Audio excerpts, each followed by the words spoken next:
Skilled pilots perform some of the most difficult and dangerous plane landings imaginable. Here are 15 of the most difficult plane landings. Number 15. Aircraft carrier landings. Aircraft carriers are the most powerful naval ship, providing a platform from where both nautical and aerial missions can be launched. Their maneuverability comes at a cost, however, because their short runways and instability on the currents and waves of the ocean make them arguably the most difficult landings pilots can ever be required to make. Nowadays, they have an angled design that allows for landings and takeoffs to be conducted simultaneously, but still, there's not quite enough room for approaching jets to decelerate fully. They have to calculate their touchdown precisely to land at the right spot, and cables latch onto the jet to help bring it to a full stop. Even with all of this, landings can be pretty hairy. There's a reason why these pilots are seen as the best of the best. Number 14. Paro Airport. Paro Airport is the only international airport in Bhutan, but in a country that's surrounded by the Himalayan mountains, the approach is tricky to say the least. Located in a valley near the Paro Chu River, the nearby peaks reach an altitude of up to 18,000 feet. And these, along with the unpredictable weather they create, means it's one of the most difficult landing spots in the world. In fact, pilots require a specific certification to fly here, and there are less than 24 who hold it. Even then, flights are only allowed during daylight hours and when the weather conditions are clear enough to see the runway and the surrounding terrain. But it certainly makes for a thrilling approach for everyone on board. Number 13. Courchevel Airport. Courchevel Airport serves a ski resort in the French Alps, and as you'd expect from a landing strip on a mountain, things are far from normal. First is that it's extremely short, at a length of only 1,762 feet, and to counteract this to help planes slow down, it's been built with a gradient of 18.6%. By landing on an incline, they decelerate much quicker than normal, but this poses extra complications. Pilots have to be precise when landing here with so many mountains surrounding it. There's no opportunity for a fly-around for a second attempt. To make things even more difficult, the runway has no lighting aids or instrument approach procedure, which means the pilots have to calculate the best way to land in a different way each time. Number 12. Gibraltar International Airport. Gibraltar is a piece of land at the southernmost tip of the Iberian Peninsula, and is part of the United Kingdom. It's separate from the rest of the country of Spain that it's connected to. With so little space, it's a miracle that there was room to build an airport in the first place. But this has come with its compromises. It might not seem like there's anything too unusual on the approach, but pilots have to contend with harsh winds that blow across the Mediterranean, and have to time things perfectly. Unlike most airports where the runway is solely used for takeoffs and landings, the one here is bisected by one of the busiest highways of the town. Land too early and you might find yourself careening straight into a line of traffic, and planes constantly have to be on the lookout just in case users of roads miss the warnings to stop when a flight is approaching. Number 11. Qaqortoq Airport. Qaqortoq Airport is in southern Greenland and is one of only 2 in the country able to accommodate large aircraft. It's a vital transport hub for the region. Surrounded by glaciers and mountains, it's a challenging approach even for the most experienced of pilots, and it's not uncommon for slight miscalculations that can lead to the plane skidding off the runway. So difficult is it to see the peaks near this airport that there have been 2 fatal accidents as a result of hitting ice caps on the final approach for landing. This is probably clearly in the thoughts of every pilot flying here, and this is the reason extra training is needed before they're allowed to attempt it. Number 10. Barra Airport. The investment needed to build a dedicated runway and airport facilities can be far too expensive for some places, and on the small Scottish island of Barra, they've done away with tarmac altogether. This is the only place in the world where regularly scheduled flights land on a sandy beach, and things have to be perfectly timed, because during high tide the entire runway is submerged beneath the water. Flights are limited to daytime hours only, but if there's an emergency at nighttime that requires an immediate evacuation from the island, there is the option of illuminating the beach with vehicle lights, with 3 layouts that provide a landing distance of between 2,600 and 2,800 feet. Only Twin Otters use the airport, and because of the astonishing views while touching down, it's no surprise that this is regularly voted as one of the top airport approaches in the world. It does, of course, require a steady hand on the part of the pilot to keep the plane under control, as one wrong move could result in ditching into a sand dune. Number 9. Matakane Airstrip. Lesotho is a small mountain country that's entirely within South Africa, and if you don't want to attempt one of the bumpy, steep mountain roads that lead up to it, your only choice is to go there by plane. With such remote villages and very little flat land, however, one of the runways in the country is possibly the most extreme in the whole world. Known as the Matakane Airstrip, it's mainly used by charities and medical flights to provide assistance to the nearby communities. It has a bumpy surface that's maintained by some of the locals, but the most notable thing about it is that it ends at a cliff that leads to a 2,000-foot drop. After navigating the peaks on the approach, pilots have to precisely touch down, otherwise they risk clipping the cliff edge. Takeoffs here are even more scary because the runway isn't long enough to achieve full lift, so the planes fall off into the precipice before gaining enough momentum to fly away. Before we move on, be sure to subscribe to Top 5s with notifications on. Number 8. Congonhas Airport. Congonhas Airport is one of the busiest airports in South America, serving the city of Sao Paulo in Brazil. But pilots have long warned that the approach, particularly towards the 1.2-mile-long runway 35, is so dangerous, it's risking potential tragedy. If you look out of the windows as the plane's about to land, you can't help but notice the high-rise buildings that surround you, and it feels like you're just skimming the tops of them during the final approach.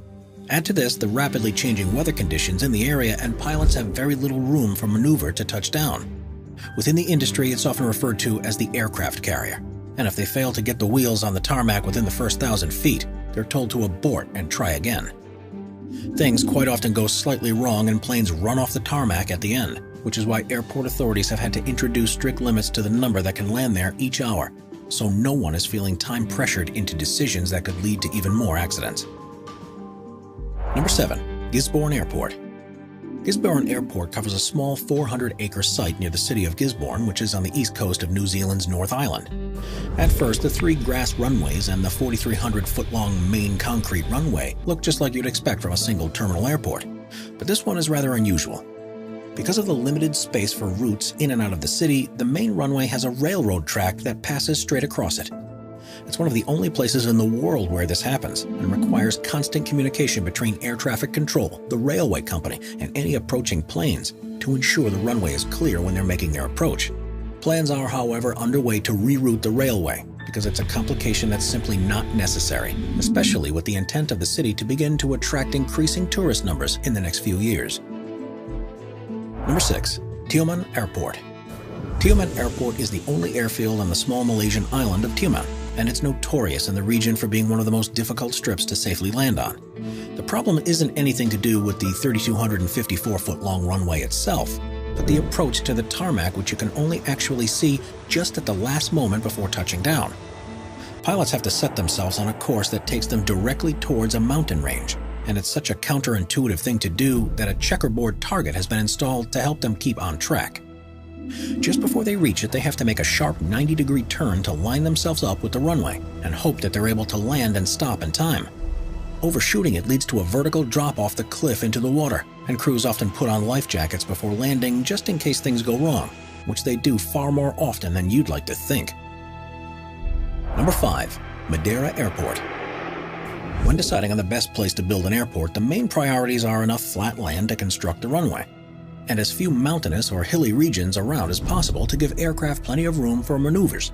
But what if this simply isn't possible? That's what the planners on the small Portuguese island of Madeira faced, and the result was one of the most hair-raising landings in the world. At first, there was only room for a runway that was 5,250 feet long, but after a nasty crash in 1977 where a plane smashed through a bridge at the end and came to a halt on the sandy beach beyond it, there was no choice but to extend it. The problem, though, was that there wasn't enough land to do so engineers built 180 columns that are 230 feet tall and support the extended tarmac over the beach. The result is now an approach that involves flying in low across the ocean and aiming towards a mountain peak. Pilots have to quickly bank right to line up on the heading towards the runway, and even though it's now much longer, they only have a limited time to safely land, otherwise they'll roll off and end into the ocean. The winds that blow across the ocean and are channeled between the mountains adds an extra level of complexity to every landing, and the airport is notorious for its bumpy and turbulent landings. Number 4. McMurdo Station. McMurdo Station is a United States research facility on the southern tip of Ross Island in Antarctica, and since it's so far away from the rest of civilization, the only feasible means of delivering supplies and personnel is by plane. The problem, of course, is that the surrounding terrain is completely covered by snow and ice, so its landing strip is unlike any other. It's rebuilt every year for the summer season, and by the time the sea ice begins to break up around December, flights revert to a more stable airfield further away. Amazingly, it's strong enough to accommodate large aircraft like C-5 Galaxies and Boeing 757s. And when it's in operation, pilots say that the ice almost feels like landing on concrete. The weather conditions are, of course, something much more tricky to contend with, and powerful winds can seem to appear out of nowhere. Whiteouts are of particular concern too, because if the wind picks up snow and ice into the air, it can virtually be impossible to determine where the sky ends and the land begins. One major difference too is that when planes come to a final stop after landing, the ice that it's on will sink several inches into the water below. This means everything has to be closely monitored by laser sights to prevent losing aircraft into the water. The only accident to ever happened here took place in 1960, when a Lockheed EC-121 Morningstar crashed on its approach. All of the crew survived, but because the plane was stuck in the snow, no attempts were made to recover it, and it was simply allowed to sink into the water when the ice melted in the spring. Number 3. Tenshing Hillary Airport. In 2019, Tenshing Hillary Airport was named as the most dangerous in the world. And the more you learn about this place, the more you realize why it was a deserved title. It's located in the town of Lukla, which is in eastern Nepal, and is where many people who are planning to climb Mount Everest fly into. At an altitude of over 9,000 feet, it's surrounded with mountainous terrain, with a steep drop at the end of the runway, and a solid wall at the other. Flying at these heights poses extra problems because of the thin air, which reduces lift and air resistance, meaning it's more difficult to generate enough power to fly, and it takes longer to slow down. This makes trying to land on one of the world's smallest runways extremely tricky, and there's no room for second chances because there simply isn't the space to fly around and try again. Bad weather further compounds the issues, and when the clouds are low, it's almost impossible to see where the runway starts, and this has been the cause of several accidents in recent years. The one thing in pilots' favors is that the runway is at an angle, which helps them to slow down once they've stuck the landing.